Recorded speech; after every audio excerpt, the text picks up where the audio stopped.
Bonjour l'Afrique, voici Business Africa, je suis Ignatius Anor et voici le sommaire.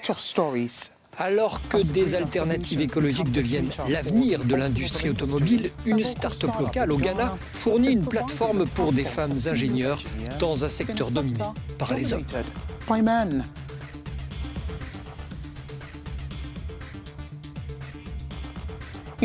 Au Nigeria, le monopole sur le marché du ciment conduit à une hausse des prix. La question est de savoir pourquoi les acteurs du secteur de la construction sont sous pression.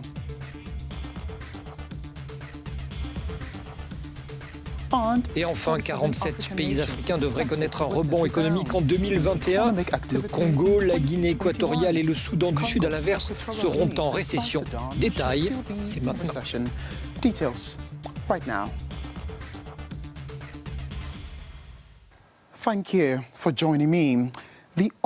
L'industrie automobile est depuis des années dominée par les hommes. Au Ghana, une équipe de jeunes femmes ingénieurs est sur le point de changer les choses. Solar Taxi Ghana est une start-up locale. Elle aide les femmes dans leur contribution à la recherche de solutions plus vertes. La start-up veut promouvoir l'utilisation des véhicules électriques à travers le pays et ces femmes portent cette ambition. Catherine Anna Wilson et Belinda Akaba sont titulaires d'une licence en génie électrique. Elles vivent leur rêve dans l'industrie automobile, une chasse gardée des hommes pendant des années. Dans l'usine d'assemblage de Solar Taxi Ghana, elles assemblent des voitures solaires et électriques sur toute la ligne. Nous nous assurons que chaque connexion qui doit être faite dans le vélo et le véhicule électrique garantit que tout est en place. Je suis le type de personne qui est toujours en mouvement pour faire quelque chose de nouveau. Après avoir entendu dire que nous avons une entreprise qui fabrique des véhicules électriques, je me suis dit pourquoi ne pas venir ici et essayer mon talent pour voir si je peux me construire dans d'autres domaines. Pour certains, contribuer à l'amélioration de l'industrie automobile locale reste leur motivation. D'autres ont la ferme conviction que leurs travaux renforcent la formule « ce que les hommes peuvent faire, les femmes peuvent le faire mieux ». Elles deviennent ainsi des modèles qui incitent d'autres femmes à poursuivre leurs rêves. Voir une femme faire quelque chose qui n'est associé qu'aux hommes rend la chose intéressante. J'ai aussi entendu dire que nous avons des avions électriques qui ne dépendent que de l'électricité, alors je vais m'aventurer là-dedans. Pour aller de l'avant, je veux aussi être indépendante, avoir ma propre entreprise qui emploiera beaucoup de femmes dans le domaine de l'ingénierie. Solar Taxi travaille à l'expansion de son activité dans le domaine des vélos électriques. Cette année, la start-up a dévoilé une autre activité, la location d'une nouvelle berline entièrement électrique pour seulement $160 par mois. Alors que le gouvernement ghanéen cherche à attirer les constructeurs automobiles, ces solutions plus vertes vont-elles être soutenues? George Appiah est cofondateur de Solar Taxi. Il nous rejoint d'Accra, au Ghana. George, quelle est l'importance de ce projet alors que le monde plaide pour des économies plus vertes? Nous fournissons des véhicules électriques et des véhicules à énergie solaire. Cela permet de faire baisser la consommation de diesel et d'essence et de réduire ainsi la pollution. Nous sommes les premiers à fournir ce type de service dans le pays. Notre objectif est de mettre à la disposition de nos clients des véhicules électriques et des véhicules solaires afin que la majorité des véhicules en circulation soient électriques et réduisent donc la pollution nuisible à notre environnement causée par les véhicules à moteur diesel et essence. Reducing on the pollution that is caused to the environment by the fuel, by the diesel and the petrol cars. Le gouvernement a-t-il soutenu votre projet après avoir interdit l'importation de véhicules de plus de 10 ans en mai dernier?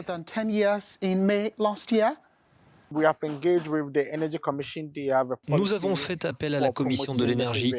Il y a une politique de promotion des véhicules électriques. Nous sommes engagés auprès de l'unité de consommation de la compagnie d'électricité du Ghana sur la possibilité de recharger tous nos véhicules à travers le pays. Mais en tant qu'entreprise locale de montage qui assemble ces véhicules électriques ici, qu'il s'agisse de vélos, de tricycles ou de voitures, nous n'avons pas encore ce soutien. Notre plus grand défi est lié aux impôts que nous payons. Sur ce plan-là, on ne peut pas dire que nous sommes soutenus. Une politique visant à supprimer les véhicules de plus de 10 ans et les voitures accidentées serait une mesure forte qui favoriserait à long terme notre industrie. Pour nous, assembleurs locaux, cela nous aiderait à impulser sur le marché de nouvelles formes de concurrence et permettrait d'écouler plus facilement nos véhicules.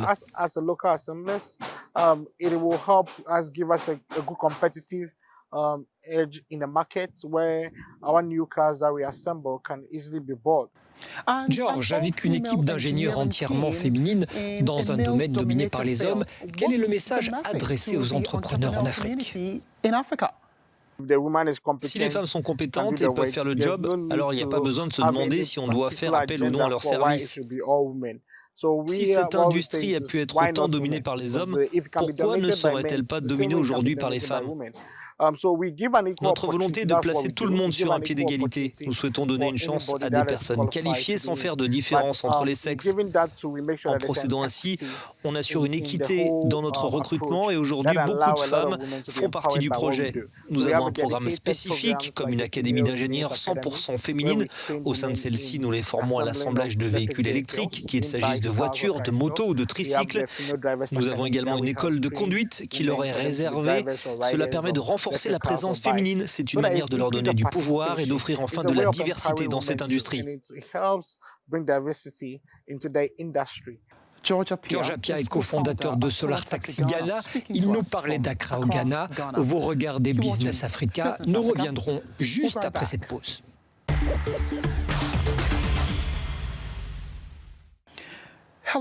Bienvenue à nouveau au sein de notre programme. Je suis Ignatius Anor.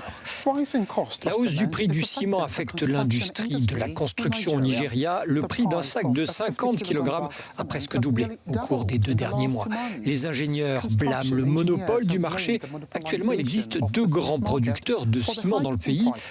Ciment Dangote et groupe BUA, Business Africa a appris que le marché n'atteignait que près de la moitié des 60 millions de tonnes de ciment projetées en 2020.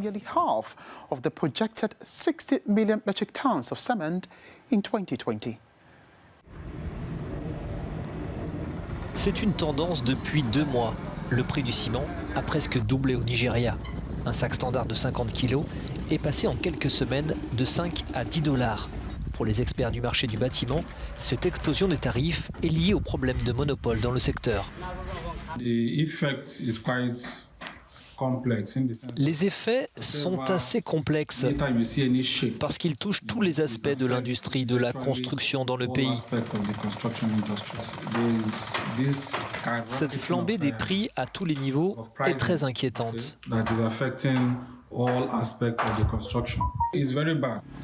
Deux géants se partagent actuellement le marché du ciment au Nigeria, d'un côté Dangote Cement, détenu en grande partie par Aliko Dangote, et de l'autre Bua Group, détenu par Abdul Samad Rabiou. Pour l'analyste Abiodun Iyebuzor, il ne s'agit pas d'une question de monopole, mais plutôt un problème de structuration du marché.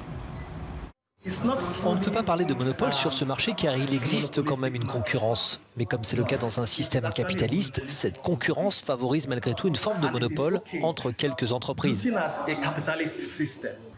Cet analyste affirme que le marché du ciment local ne peut répondre qu'à 48% des demandes de la population car elles sont de plus en plus nombreuses au Nigeria. Tout le monde dans le pays souhaite utiliser le ciment dans ses constructions. Il y a en effet très peu d'alternatives et celles qui existent sont pour le moins méconnues. Il y a des techniques de construction qui utilisent notamment le préfabriqué ou la boue. Selon un récent rapport, Aliko Dangote contrôle 65% du marché du ciment au Nigeria. L'Afrique devrait connaître un rebond général de son activité économique en 2021, d'après des projections de la Banque mondiale. L'année fut difficile. En 2020, elle a été marquée par une baisse de la croissance et une récession dans de nombreux pays africains. La pandémie de Covid-19 a fait des ravages. Mais malgré cela, le Kenya, Djibouti, le Rwanda, le Botswana et la Tunisie devraient assurer la tête des pays pouvant se targuer de chiffres positifs cette année. L'institution de Bretton Woods prévoit une croissance de 7,1% et 6,9% respectivement pour le Kenya et Djibouti. Après avoir subi de plein fouet les affres du coronavirus, l'économie africaine devrait rebondir cette année. La bonne nouvelle a été annoncée par la Banque mondiale dans son rapport sur les perspectives économiques mondiales de janvier 2021. L'institution de Bretton Woods précise que si la production à l'échelle du continent s'est contractée de 3,7% en 2020, en 2021, l'Afrique subsaharienne notamment pourrait enregistrer un taux de croissance de 2,7%. Mais tous les pays ne seront pas logés à la même enseigne. Le Kenya et Djibouti occuperont la première marche avec respectivement 6,9% et 7,1%. La Tunisie, avec 5,8%, occupera le troisième rang, alors que le Rwanda et le Botswana enregistreront une croissance de 5,7%. Le Congo avec moins 6,2% et le Soudan du Sud moins 3,5%, ainsi que la Guinée équatoriale dont les économies sont tributaires de l'or noir resteront en récession en 2021. La Banque mondiale prévoit 1,1% en 2021 pour le Nigeria et un peu plus de 3% pour l'Afrique du Sud. Et c'en est terminé pour Business Africa. Pour la suite, vous pouvez me suivre sur mon compte Twitter, Ignatius Anor, ou alors suivre l'émission sur les comptes digitaux de la chaîne africanews.com. Thank you for watching and goodbye.